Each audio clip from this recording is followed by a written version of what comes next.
that again and again and again across your stakeholders.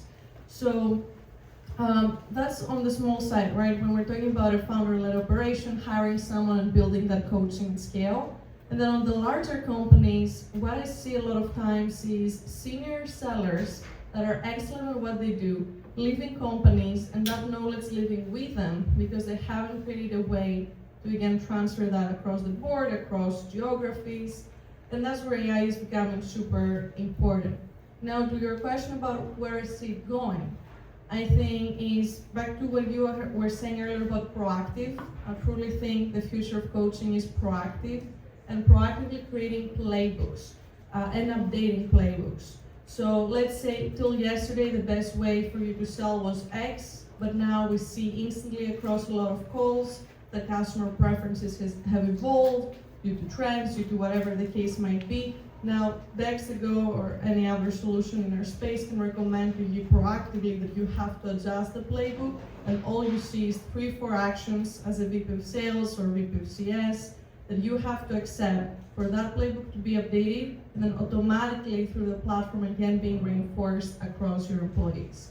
So that's what I see happening in the next years. How much is, big question on this, how much is more reliant of information coming from external sources, public sources from, like what is the role of data sources in education? Because I know a lot of this education is contextual.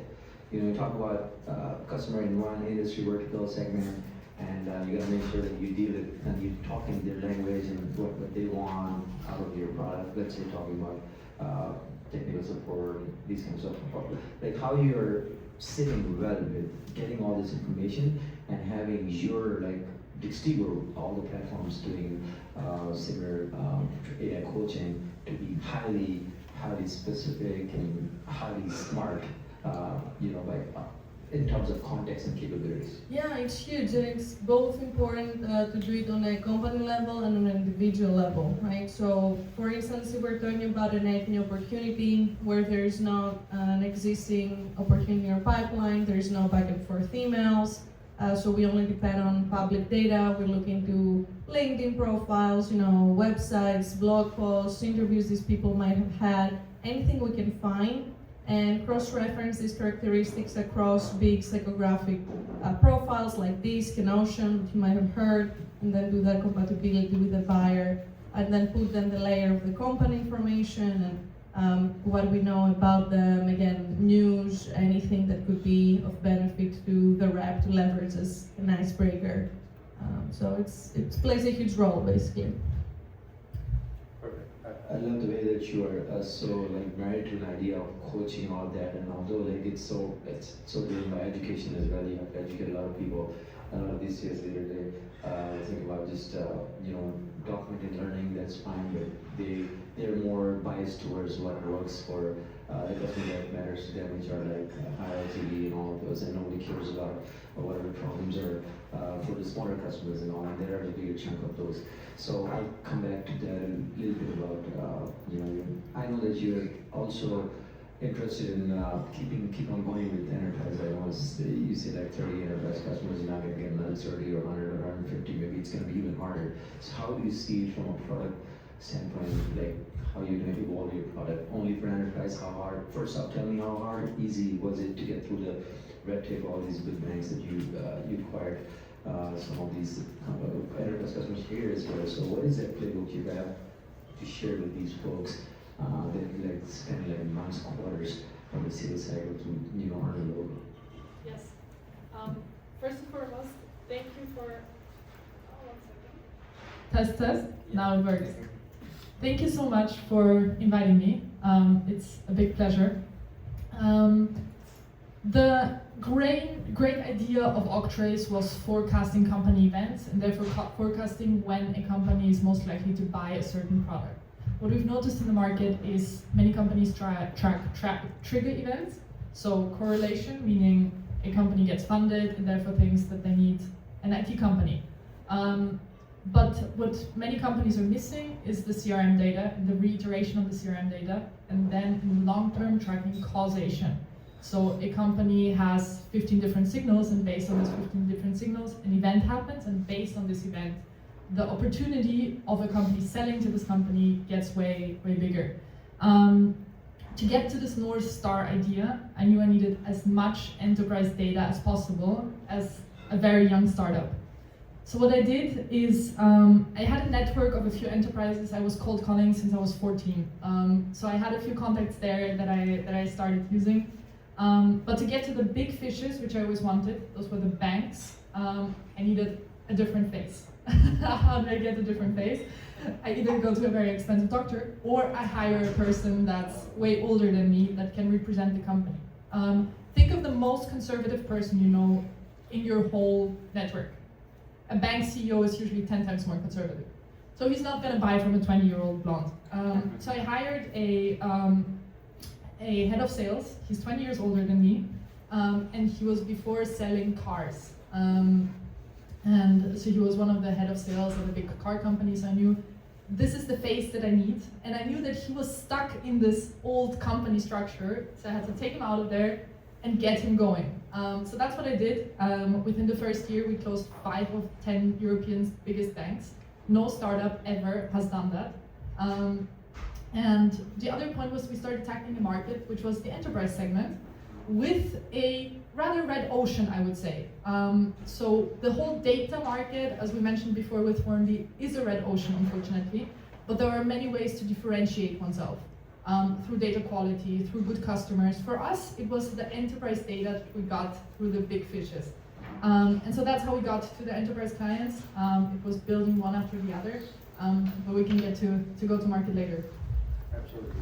One question, and this is the biggest talk of the room internally with my team as well, like we need to do invest into more events, not like this is just for education, like going into these events, where these like Dreamforce and Vidya and all these enterprise clients event, start building relationships with them and spending multi-class alongside all that.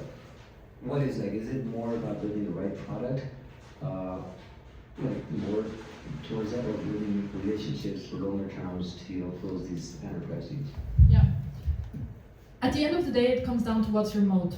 What is the moat that you're building that will make you the winner in your specific niche? I'm a strong believer that distribution is the moat of today's world. Building a product has become unpopular opinion. We talked about unpopular opinions before, but building a product has become as easy as it has never been. Even going as far as saying building a product has become a commodity with vibe coding tools. So what can be your real differentiator? Your real differentiator can either be that your product is so niche and you have proprietary data that you've built up over the years that nobody can take away from you, or, which comes hand in hand, you've won distribution, you've become the #1 in your market. Best example, Harvey. Harvey is, let's say, easier to copy, but they've won distribution. When you think of law and Copilot, you think of Harvey. That's why they're gonna have the most data, that's why they're gonna have the best algorithms. So coming back to your question, for us the moat is the proprietary data that we got from the enterprises, and that's how I strongly believe that we will also win this race in this specific sector. Yeah, perfect. I hope we get dozen more in the coming months. So now, thinking about the coaching in AI, I know it works adjacently with a lot of other workflows as well, just like a sales org. But how do you guys sit well with it? Because I don't think like as SMB to mid-market, a lot of these, these sales leaders, VPs and heads of sales would think about investing so much into multi-tooling versus a tool that sits right within their systems, maybe had less tooling and all that. So from a product standpoint, how you're envisioning this? I know you're a really cool CTO, and you're doing pretty fast at developing and shipping and iterating, piloting while you work with customers. So now, what is it you guys are envisioning and cooking in terms of product, like just a high-level vision? Yeah, so I truly think that web apps are becoming more of admin tools, and a lot of the demand in terms of the end user is, having extensions and pop-ups and like things working along, whatever their main systems are. And the main system for sales is always a CRM or LinkedIn where they're prospecting. So acting as that extension for us is huge. I think that's where we get a lot of adoption because it's right there. You don't have to create that, net new kind of workflow to your point, and it's more about integrating like Slack or Teams or any of these major communication platforms that our clients are already in on a daily basis. And back to the proactive component is about alerts, right? So thinking about how does a product alert very dynamically based on the last action they've done, and how does it bring them back to do that action, whether it is do a role play or practice a specific thing, or reminding them, hey, reach out to this person, last time we talked about XYZ, they seemed interested, so that's a hook, or suggesting ways to go back and communicate with their clients and stay top of mind. So it just depends on how the client already operates, but that would be, again, either through a CRM integration or just through our extension in their existing workspace. I know these are essential, but at the end of the day, you cannot do a whole lot with every customer segment or vertical. So you got to make sure that you standardize some sort of, and you have some sort of product vision, as you explained, you like heading on the right place, right? That we are going to, let's say, you're not going to go into sales intelligence space, for example. We're going to stay in the coaching space or this vertical. So, and then tying it back with features, feature set, and all of that. So, and the right engineering and everything. Perfect. So, I know Victoria, we're not going in circles, by the way. Like, I'm just, getting to and fro with these, both of these girls. Why? Because she's building, coaching, and she has some experiences to share with customers early on, and these are very precious experiences for. And anybody can translate, or like a lot of these startups. So my previous question was like, how I know that you have invested a lot in enterprise sales in terms of time, money, resources, all of that. And product-wise, you said like there has to be something unique, like in terms of data, like proprietary data that you mentioned that you need to come up with, like, and tell them, hey, this is the only thing that we're doing, and we're only doing it for you. So apart from that, like, what has been your journey in terms of go-to-market? Were you thinking like what has actually that hit for you, marketing-wise as well as founder? Like, how long ago you guys started? 2 years ago? We started selling around a year ago. Year ago. So, And coming back to your question, our key insight, or my key insight in the last 12 months was the topic of pricing. I see many founders going into the market, cold calling their competitors or looking at their competitors' pricing pages, going 5% up or 5% down and saying, this is my price. What's the major issue with that? You're not pricing based on the value that you create, you're pricing based on the market. So that means you're just someone else that's coming back to copying, but you're not aware of the value that you create. We started doing the exact same mistake. Our first pricing was €1,000 per month. We quickly noticed, after we generated 20 million in new revenue for one of the banks, and we got 20K out of that, that equation is, the math is not mathing. And so what we started doing is we started first commission-based pricing, of course, but the second thing is we started measuring how much revenue do we generate for a company, how much new opportunities are we generating, how much insight can we get on the real value that we create, and how can we adapt the pricing model based on that. Our ACVs went from 20K per year to now 300K per year. And that was a very, very big... Since you're so strategically planning your GTM frameworks, are you also thinking of going multi-product early on, even pre-product market fit? Hot take, we're way past 1 million ARR, but I still think that we haven't fully reached product market fit. And I think we're gonna be at maybe 10 million ARR, and I'm still gonna have the feeling that we're not quite there yet. We're still gonna pivot. And I think that's something about a founder, where you're constantly shaping to the optimum, 100% conversion rate, 100% readiness. So I think we'll always have this reiteration on our go-to-market, on our product, on our strategies. Yeah, so this is a new norm, like with all of these capabilities of AI, like agents and all, and a lot that you can optimize the bandwidth-wise and work and do more with less.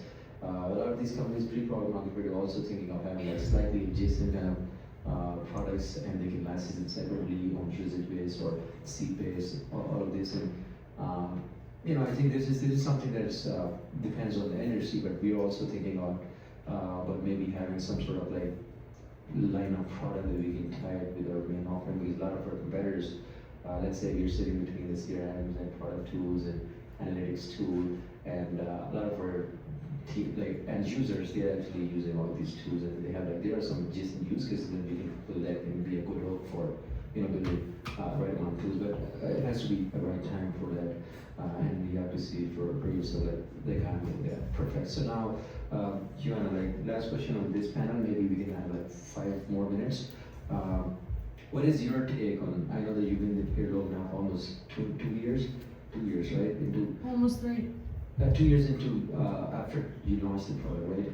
Altogether. So what are the key learners? You're in New York City, how do you see New York in terms of tech ecosystem? By the way, first off, I didn't have a good experience as much as I was expecting.